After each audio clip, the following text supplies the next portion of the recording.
broadcast this evening here in Normandy, where today is the 73rd anniversary of D-Day, and I've spent the day with 90-year-old somethings talking about their experiences at sea, on land and in the air on that extraordinary day. And you will hear a full programme about what happened today on Thursday evening at 7 o'clock.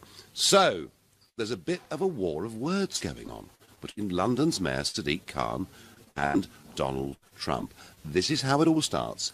Here is Sadiq Khan speaking in the wake of that atrocity on London Bridge. Londoners will see an increased police presence today and over the course of the next few days. No reason to be alarmed. One of the things the police and all of us need to do is make sure we're as safe as we possibly can be. I'm reassured that we are one of the safest global cities in the world, if not the safest global city in the world.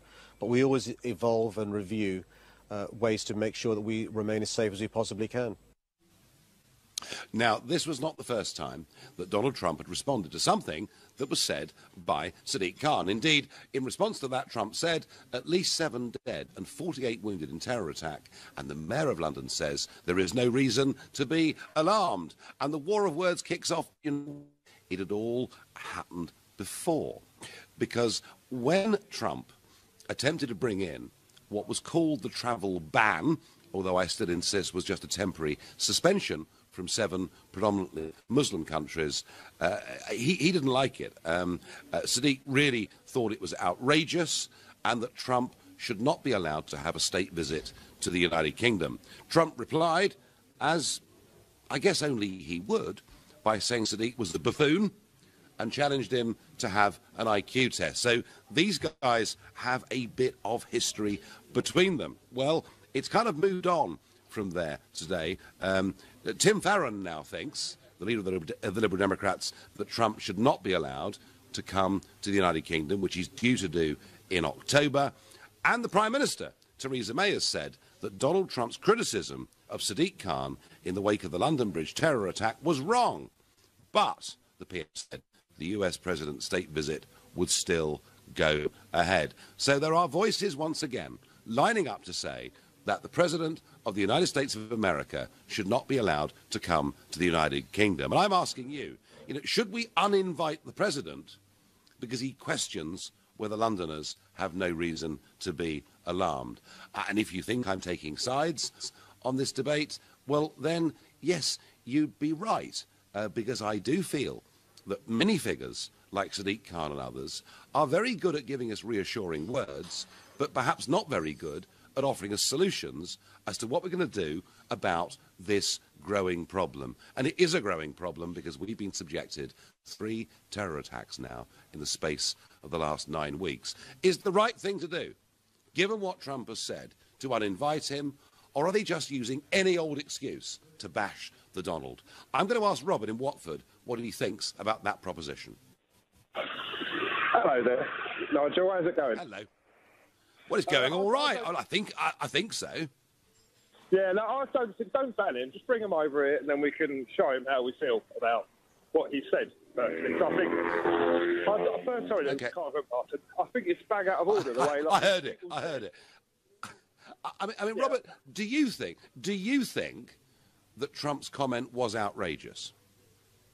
Considering that the bodies were barely even cold, I do think that. He didn't come out and have a pop at who's the mayor of Manchester? I forget, he's the Labour fella. He didn't. Andy Burnham. Say anything. Yeah, he didn't come out and say anything then. I mean, obviously, I know they've got a bit of history, but you know what I mean? It's a bit callous, isn't it? Because he's sort of trying to make it about himself. Indeed, the mayor of Manchester said after the bomb, this attack has nothing to do with Islam. And I have to say, I found that to be a pretty extraordinary remark. But no, you're right, actually, Robert. The point about Trump, and Piers Morgan, who has known Trump for longer than me, said the Donald never forgets. If he's got a grudge, if he's got an issue, he keeps on going with it. And clearly there is this, as I say, war of words between him and Sadiq Khan. But is that, I was asking, is that enough reason to uninvite him? But Robert, you think, let Trump come, let's hear what he has to say, and judge him then. Well, I think it's more of a case. Like I said, there's no point banning him. That's ridiculous. Like I said, if he can come here, then we can show what we feel. And if people like him, happy days. If people want to protest, happy days. But you shouldn't be banning him. That's a bit silly. I don't Robert, agree with him in any way, shape or form, but don't ban him. No, Robert, I think that is a sensible, mature, democratic attitude from somebody who is not a Trump supporter, and I thank you for your call. Going to ask Dan Wembley, do we uninvite the Donald because he and Sadiq don't get on via Twitter? Hi. No, I believe we should invite him. And because now, breaking our relationships with the EU, who do we have left? We have the US. I know Mr. Trump made a lot of mistakes in the last period of time, but, you know, we don't have many friends as we divorce from the EU. Oh, Dan, come on, matey. We've got the Commonwealth. There are 52 countries in the Commonwealth. The Queen's the head of it. And you know what? There are 2.3 billion people in terms of population within it. We've got lots of friends around the world. But one thing, and this is perhaps where your point, I think, is one thing that is interesting, is that Trump has been talking about us having a free trade deal with the USA. But you think, on balance, that we should that the should still go ahead, yeah? Yes, definitely. Yeah. No, well, I do too. So why is it, Dan? Why is it that leaders of the Liberal Democrats and the Mayor of London think we should ban him? Does that say more about them than it does about Donald J. Trump? I think Mr. Khan is a bit upset about what Mr. Trump is doing about the Muslims as well, himself being a Muslim. But, you know, I don't think that we should break relationships with US just because one or two people are not happy with him. I mean, many people in US are unhappy with his election, but he's still the president of the country, and I think we should carry on having a good relationship with the US. I mean, I know he made mistakes. No, I do. Well, hey, Dan, don't we all make mistakes? The real fallout, if we go back a few months, the real fallout wasn't just over the travel ban, but it was also because one of the things that Sadiq Khan had said after one of the appalling European atrocities was that perhaps this is becoming part of modern life in a big European city. And it seemed to some that perhaps what Sadiq Khan was saying is we've just jolly well got to get used to this, and Trump attacked him for it. But Dan, whether we love him or hate him, you know, you're quite right. That country is very, very important to us, and I agree with you. I think the visit should go ahead. I thank you. Marie in Chichester, should we uninvite the Donald? Most definitely. I'm really looking forward to it. And I tell you what, nobody's talking about Donald's first tweet, which said, "We are with you, God bless you." Now, what could be nicer than that? But the thing on here, Marie, is that there are a lot of Trump haters who will pick out any particular part of what he said or done and use it as an excuse to try and stop him from coming. I guess, Marie, that you're not a purchaser of The Guardian down there in Chichester, because because they've just come out with their view, and the Guardian view on the Trump state visit to the UK is his invitation should be rescinded, and that's in their editorial, which will appear in their paper tomorrow. So you won't be rushing out, Marie, to buy the Guardian? No, I won't, but I'll be rushing out to see Donald when he comes over. Will you? Right. So you're a true Trumpite down there in Chichester. I tell you what, Donald Trump and you can do no wrong as far as I'm concerned, nothing at all. I think you're lovely and I think he's lovely. Well, I think you're wonderful, but I suspect, Marie, there's quite a few people out there that might disagree with us, but thank you for your call. I enjoyed it very much. John in Windsor, should we uninvite the president because the Mayor of London doesn't like some of the things he puts on Twitter? Hi, Nigel. Yeah, well, one piece of context. First of all, I'm probably a Trump disliker, yeah? However, he's now the President of the United States, yeah? And we know that he doesn't follow convention. So the fact that he tweeted shouldn't be a surprise. The point at which the UK is now, we need the US and some of the key Commonwealth players more than ever before. So I think that Donald should come to the UK, and what we should try and get out of him is a free trade deal that looks at free trade between nations which have similar economies and a similar outlook, which is Canada, United States, UK, Australia, New Zealand, and a few others. And with those countries in a free trade deal, you've got almost 50% of global GDP, yeah? It's actually quite, in some ways, John, it's quite exciting. So we need to have good relations because America is important to us, whether we like Trump or not, really is what you're saying, isn't it? Exactly. So, that's what diplomacy is all about. It doesn't matter whether I like you or not as a person, we have some common history, we've got common interests, so let's make the best of it. And we'll deal with personal differences. That's the grown-up way, John, I think you are absolutely right. Now, something interesting is happening here, because on the one side, we have Tim Farron, and we have Sadiq Khan, and we have the Guardian newspaper, and on the other, we have every single LBC caller that has come onto this show so far this evening who think, whether they like Trump or don't like Trump, he should be allowed to come. Continue with your calls, your texts, your tweets. Tell me, perhaps you're someone out there who thinks he shouldn't be allowed to come. Do let me know. Right now, you're listening to the Nigel Farage Show. So the political class and the Guardian newspaper are joining together to say we must not allow this man, who was the 45th President of the United States of America, Donald J. Trump, to come on his official visit to our country in October. And I'm asking you, do you really think, because he has a spat on Twitter with the London mayor, we should uninvite this man? And so far, you've all been saying, of course, whether we like him or not, he should come. Messages. Nigel, the Americans have always had a right to comment on the events affecting their closest international ally. London is not the UK. It is uber diverse, and that is the problem. I'm with you, a McDonald, says Jill in Isha. Trump is the only one prepared to tackle the true issues that the world faces head-on. Bring him over to the UK, show him our political parties, and show them what a true leader is, says Ollie in Basingstoke. Hi, Nigel. POTUS should not be uninvited to the UK. He is our closest friend and ally and must be welcome here. The whining left need to grow up. Nigel, help. I don't understand the outrage at what Trump said about Khan.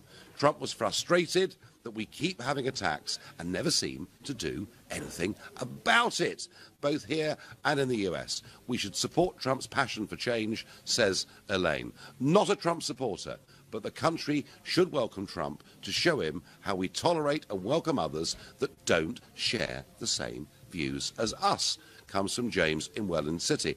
I've yet to hear anybody, nobody is texting me, tweeting me, Facebook messaging me, ringing me to say that The Guardian and Tim Farron and Sadiq Khan are all right. I'm keen to hear from all of you. I wonder what Chris in Maryland thinks of this dilemma.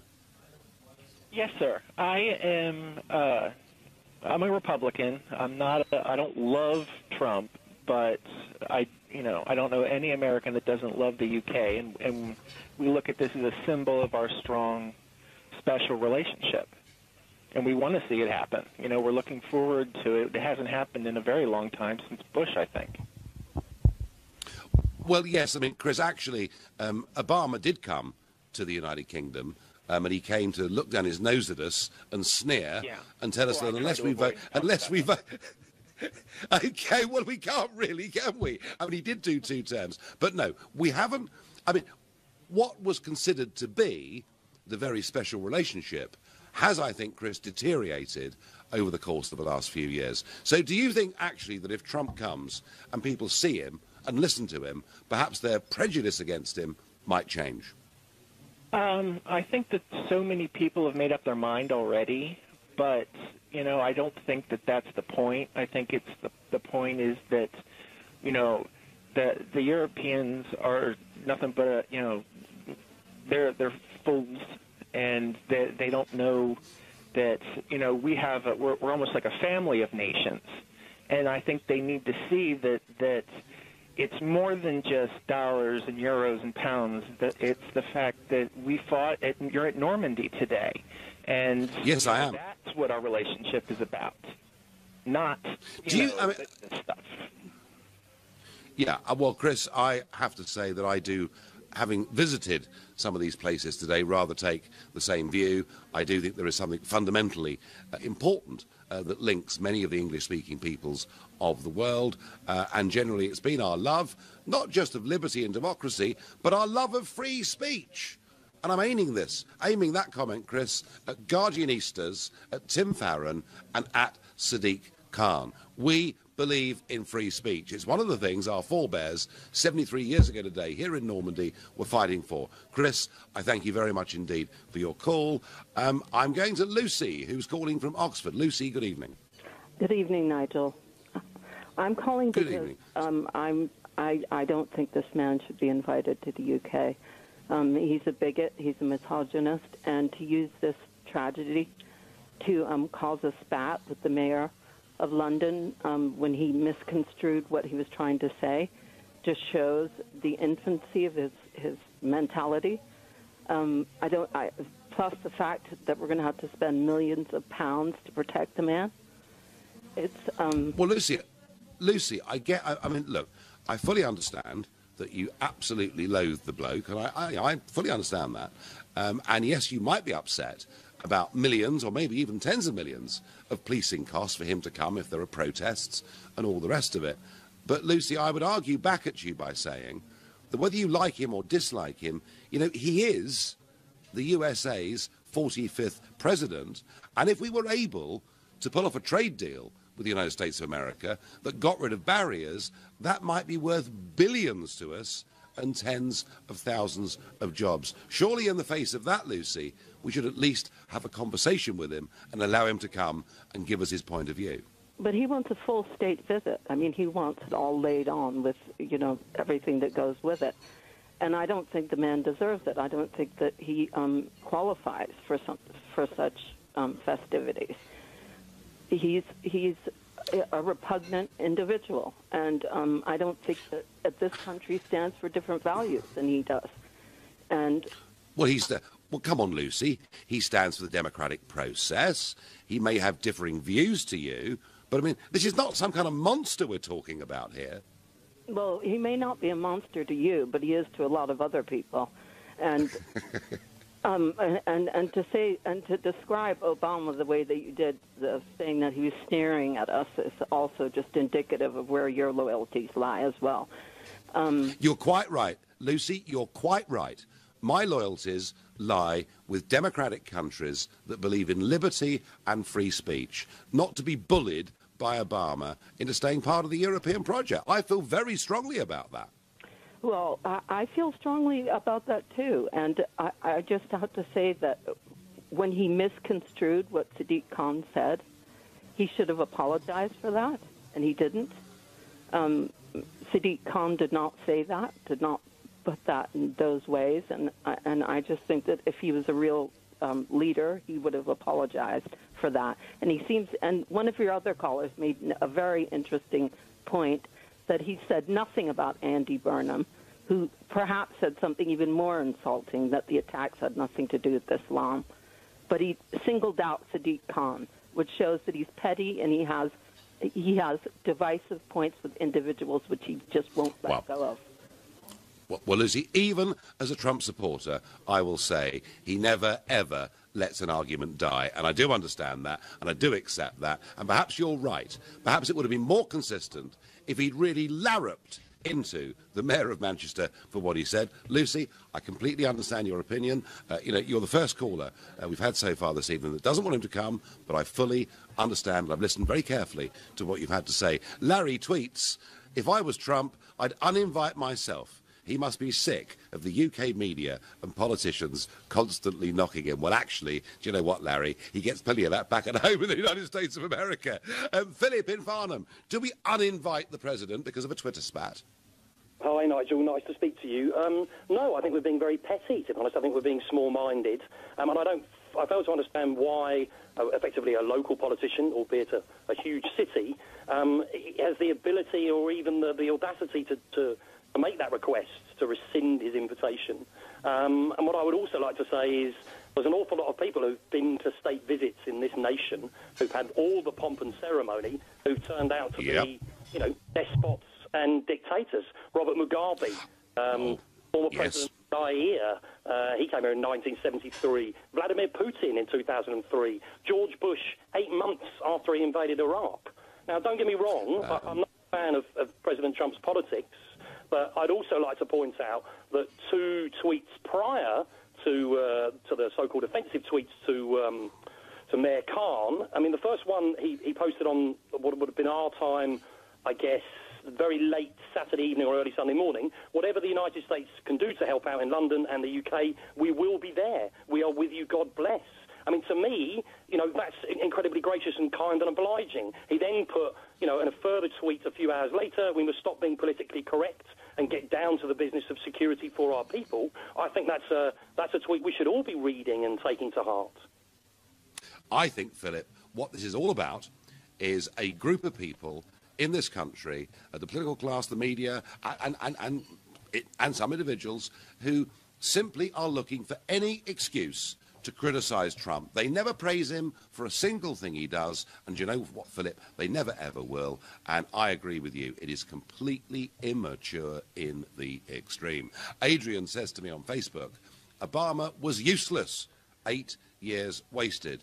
Oh, Adrian, you must have been listening to me. Joe says, yes, he should apologise for twisting what Khan said. Vile man who likes to stir up trouble. Well, Joe, he might be a vile man in your view. But, you know, as we've said, we've had Robert Mugabe on state visits. We've previously had the Emperor Hirohito on state visits. We've had a whole load of Arab leaders who think women should not only cover their faces, not drive motor cars, and that terrible things should be done to homosexuals, and they come to London and visit the House of Commons and are treated with all due pomp and circumstance. And Brandy says on Facebook, you guys don't want him there because there are so many people in our country that love him, and the British elites don't want to show the world that.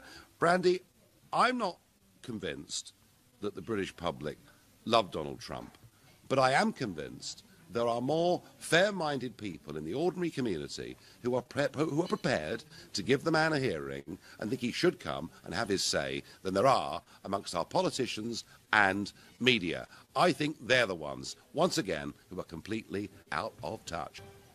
A long-running spat between President Trump and Sadiq Khan was boiled over today, with leading political commentators, many of them suggesting through media and politics that Trump should be uninvited and not come to the country in October.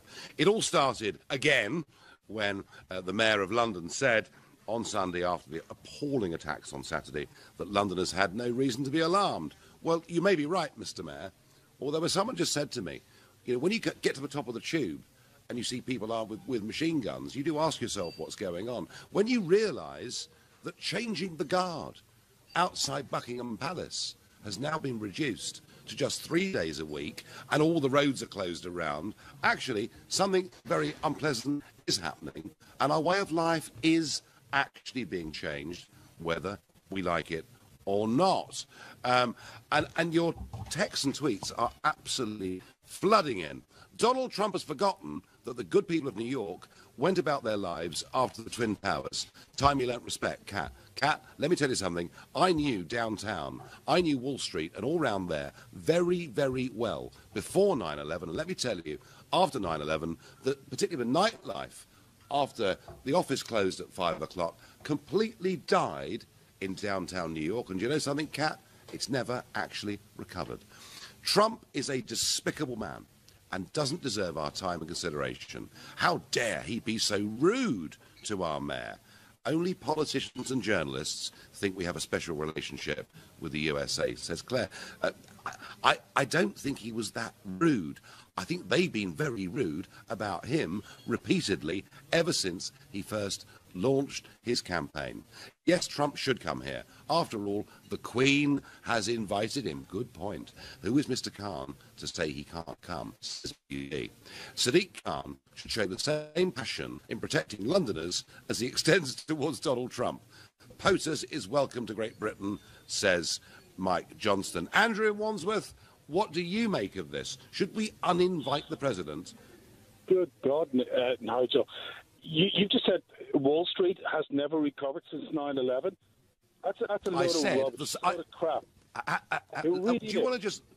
Now, if you want to listen to what I said more carefully, I said the after-work social life that existed in downtown. In downtown. 2001. I went there in 2002 in February when everybody that was downtown. I had friends that worked on the forensics, and it did. Then when New York came back from New Jersey and other uptown areas, I've been going to nightlife in the area, and it's fine. It has recovered. There's a shopping area. There's the central, Crown Plaza, which is like a TK Maxx, massive, that people go to. So it's recovered. I just think that's really disingenuous to say that. And also, Donald Trump, your mate, why should he be here when he deliberately targeted the London mayor?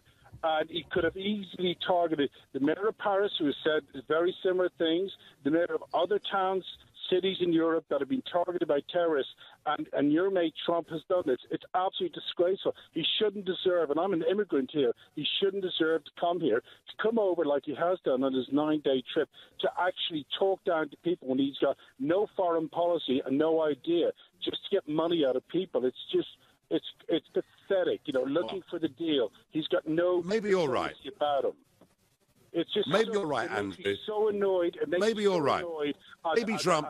As a person, I've lived here 30 years, on and off, and I've worked in America, and what you're saying is wrong about New York. It recovered. I tell you what it did do, is that when you walked into a building before 9/11, you didn't have security. After 9/11, you got completely patted down. People walked around with gas masks, etc. I've never seen, even during the IRA here, of people when a bomb went off walking around with gas masks or making the... Well, Andrew,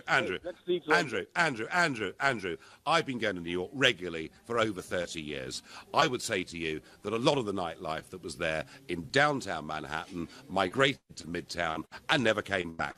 You're quite right. There are now some new big shopping malls that have opened downtown. I was there. I spent a couple of days there before Christmas. Things are better than they were in the wake of 9/11, but it's not quite the same place. But that is a purely subjective thing. Midtown boomed in the wake of 9/11, and Midtown now dominates the social life in the most remarkable way. As far as Trump's inconsistencies, maybe I agree with you. Maybe he should be attacking a lot more people than just Sadiq Khan. Perhaps he should be laying in to Andy Burnham and everybody else. But are you honestly telling me? Are you honestly? No, Andrew, I'm with you. No, I'm with you. I think Trump should be a lot more aggressive. I agree with you. I think he should get on the front foot and criticise a lot more people. But are you? Now, listen, are you seriously telling me, because you object to him and me and all sorts of people, are you seriously telling me that we should uninvite him from a big, important visit in October this year? And putting the words special relationship under a microscope, and he's threatening it with his boorish bullying behaviour. He's attacking London in a statement, and all Londoners taken out of context and listen to that stupid media vile mouthpiece called Fox News as his Twitter go-to, and he's as such. He's undermining the rest and the spine of the UK. And, on his last trip, watching him dictate in a stupid, boorish way to the rest of NATO, I applaud Monsieur Macron in telling America that they've got it wrong. And,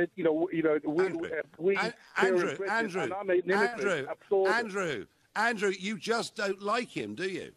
It's as simple as that. You just don't like him. Hey, well, you like him, so that's a different opinion. What does it matter? Do you have to like the person that's in power? No. I've listened to you. But Andrew, I really don't like you, Nigel, but I absolutely applaud the way that you went at an unelected body, and I think it's fantastic, but I got criticised for it. But, hey, I like what you say, but I don't like your politics. So let's, Well, that's fine. And Andrew, listen a moment. In that spirit of what you've just said about me, which I think is terrific and quite right, and indeed what LBC and what this show is about. It's about people having big, proper, open debate, not being frightened of saying what they think. That's what people want to hear, these arguments, because it helps them make their minds up. But Andrew, surely, in that spirit, we should make sure that Trump comes to the United Kingdom and makes his arguments, and maybe a lot more Brits would agree with you after the visit than agree with me. Nigel, let's look at two things that have happened. When the presidential election was on, and then when he got elected, there was a fair and organised demonstration through London which showed people saying how much they didn't like Donald Trump, what he represented, and what he was saying during the electioneering. They did that. The other day, there was a small rabble of people of some group that were outside of Parliament going, "We love Trump, we love Trump," and the stupid right-wing community media of America, which is so insular and myopic in their view, came out with the line that when you're cheering an overseas president, you know that you've got something wrong. And about 6 of them were told to go away. It's like, pathetic. But there's a larger body of people, I would say, and I would bet, and I would eat whatever hat that you wear, Nigel, that would go out and demonstrate, as I will, if Trump ever comes here. And I think you'll see a larger demonstration against him than you will against China. No, you may be right. We've now moved into the world of demonstrations, where the Bob Geldofs were on Brexit and elements of the Democrat Party in America, rather than accepting a democratic result, they go out and they protest. Andrew, I thank you for your call. James in Romford, is Trump vile, awful, obnoxious, misogynist, and goodness knows what else, and should we uninvite him because of it? Yes, he's deeply offensive. He's a Nazi. We should not only ban him, we should ban him. We should burn the American flag when they come over. Oh dear! No, I'm joking. I'm joking. I love Trump. I was going for the smelling salt moment. He's absolute lunatic lefties, mate. I've been hearing it all day. He's driving me up the wall. I've got James O'Brien and the other lady. Oh, it's like programming. You know what? I'm going to get the Donald Trump mask. I'm going to go to that protest with my Pepe T-shirt on, and I'm going to show my support. He's the only straight-talking person out there who speaks to the second majority, who don't want to be, let's all throw the white flag up and do it. Sadiq Khan ain't doing nothing. Sadiq Khan, listen, Sadiq Khan, all I hear is Takia. That's all I hear. Takia. I shouldn't be laughing at such a serious subject, but James, you did say that with some passion, and I have to say, I do feel a bit of that frustration from time to time. James, terrific. Caller of the week. You've made my day. Thank you. Well, one thing is absolutely for certain, which is almost everybody on the left seems to absolutely loathe and despise President Trump and want to ban him and shout him down and, frankly, as far as I'm concerned, find any excuse to slag him off as much as they can. The Twitter comment from President Trump was just as ambiguous in reply as the original "Don't be alarmed" comment. We all need to learn a bit of respect, says Phil Martin in Thurrock. Surely Trump's visit is a great opportunity to show him how great a country and capital we have. Let's show him how wrong he was, says Rich. Well, Rich, do you know what? I think, actually, this is a real golden seam, because I do think, whether you love him or hate him, get him to this country, let people judge him, let him see how we do things. Nigel, instead of getting involved in petty squabbles, Mayor Khan needs to think to direct his attention to solving these terrorist atrocities committed by Islamic terrorists, says Laura in Shenfield. Interesting, Laura, that the Prime Minister talked about Islamic terrorists the other day. I think that's the first time she's ever used that phrase. I would love Donald Trump to come to Britain. I also want him to receive a warm welcome, to which he truly deserves, says Jane. Whether she means that or not, I'm not sure. You can interpret that in lots of ways. I'm going to ask Leon in Beckenham. I mean, Leon, are we losing our minds here, where just because some of us don't like this chap or things he's said and done in the past, we want to ban the most important democratic elected leader in the world from our country? Are we losing our minds, Leon? Well, I speak as an American who's lived in this country for 42 years and was brought up in a staunch Republican family. And I want to say that my mother and my aunt, who were brought up as proper ladies, would have said that man is so uncouth. Nigel, you are a gentleman. I was hoping that your friendship or associations with Donald Trump would be a good influence upon him. No British politician behaves the way he's behaved, but I don't want to slag off Trump. The reason I wanted to ring in was to make a positive suggestion about something, okay? Hello? Yeah, go on. My positive suggestion yeah, go on. is... Make that suggestion, Leon. My positive suggestion is that there is an awful lot to the UK to be seen beyond London. Now, the Queen was honouring the American people by issuing an invitation to their newly elected president. I have a vivid recollection of when Jimmy Carter visited this country in 1976, I think it was. He went to places like the ancestral home of George Washington up in County Durham. He went to Newcastle. Donald Trump has New York associations. Why not have him make his visit to York, England? There's lots of England and lots of the UK to be seen beyond London. And if the London-centric crowd don't want to welcome him, or if that raises security issues or cost implications, why not style this visit in a very different manner? Well, Leon, I think you're actually right. Of course, Trump's own background is that his mother was a Scot who came from the Western Isles. He himself loves Scotland. He has investments in Scotland, which he cares about very much. He does, of course, have a great professed love for the Queen. But, Leon, I think you're right. And somebody earlier on tonight made the point that London is not the United Kingdom. It is a part of the United Kingdom. Also, Leon, I would say that if he comes and visits the UK, it's a positive thing from every perspective. One, we won't have, I don't think, the huge style demonstrations, and secondly, we will be able to show him, actually, what an amazing, remarkable, diverse country we've got, even if it does rain a little bit too often, as it has the last couple of days. Kathleen in Wokingham. Kathleen, do we ban this man? Yes, I'm covered. Oh, sorry, you're on fire. Hello. Hello? Ooh. Hello. Hello? She's gone. OK, Kathleen, we seem to lose you. Can I go now to Eric in Chicago? Eric, are you there?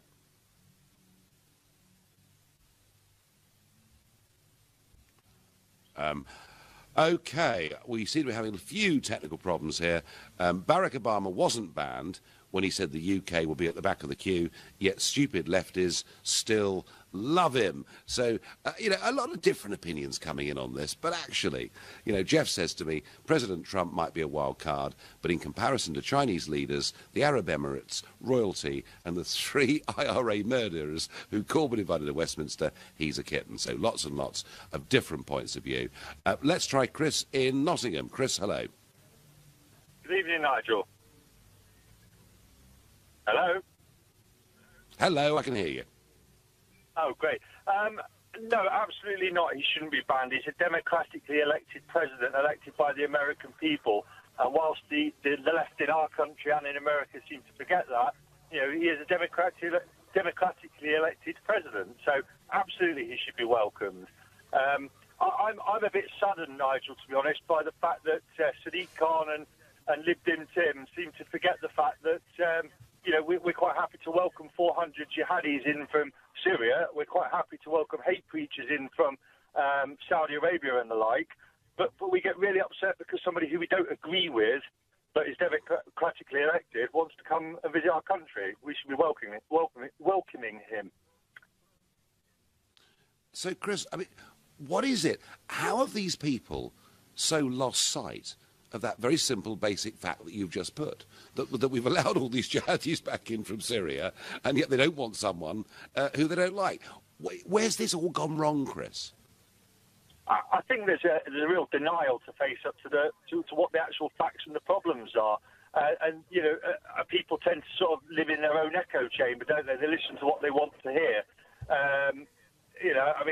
I love LBC when you're on. I'm not so keen when James O'Brien's on. So, I don't tend to listen when he's on. So, I suppose people tend to gravitate towards what they want to hear, I suppose.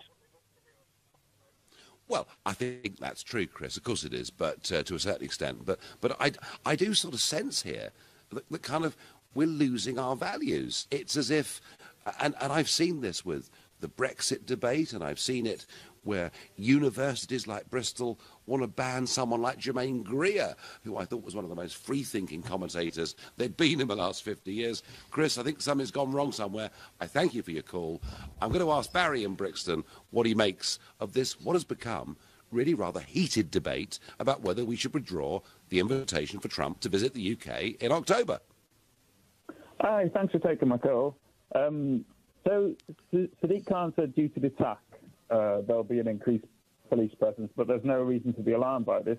Trump tweeted, at least 7 dead and 48 wounded in terror attack, and Mayor of London say there's no reason to be alarmed. So he's taken that out of context, and everyone can see that for themselves. I think he should be allowed in, just not the state visit as it is. But I'd ask you, do you think he got the wrong end of the stick, or is he being dishonest?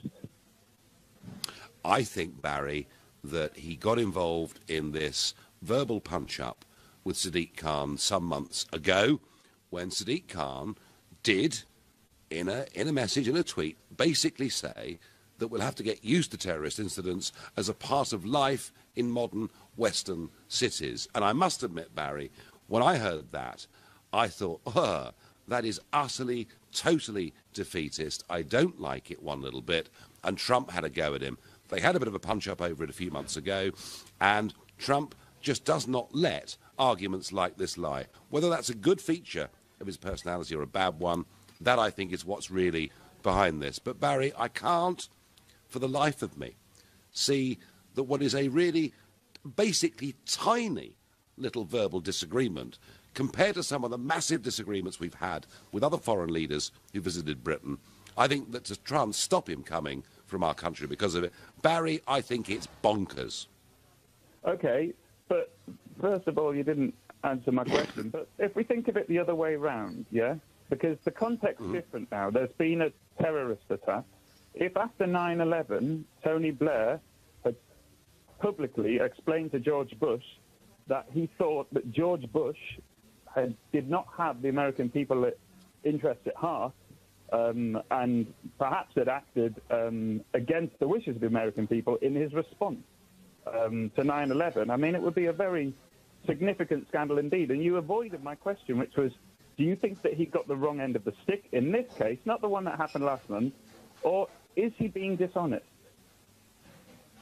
I think he may have got the wrong end of a stick. Barry, I thank you very much indeed for your call. I thank all of you who've called in, texted, tweeted. We've had some huge passion on both sides of the debate. I guess Trump is a guy that does excite huge passions in people. But the way I was brought up, you can have those huge passions, have those huge disagreements, but you agree to disagree in democracy. We're moving to a new form of democracy where we want to ban things and ban people, and I am absolutely against that. And do you know what?